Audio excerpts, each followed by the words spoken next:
जब समय होला खराब त कठिन परीक्षा ले ले। जब केहू साथ न देला भगवान साथ देले। जब समय होला खराब त कठिन परीक्षा ले ले। जब केहू साथ न देला भगवान साथ देले।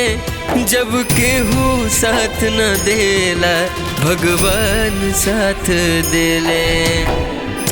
दुख से न भाग के चाही, हिम्मत न हार के चाही। दुख से न भाग के चाही, हिम्मत न हार के चाही।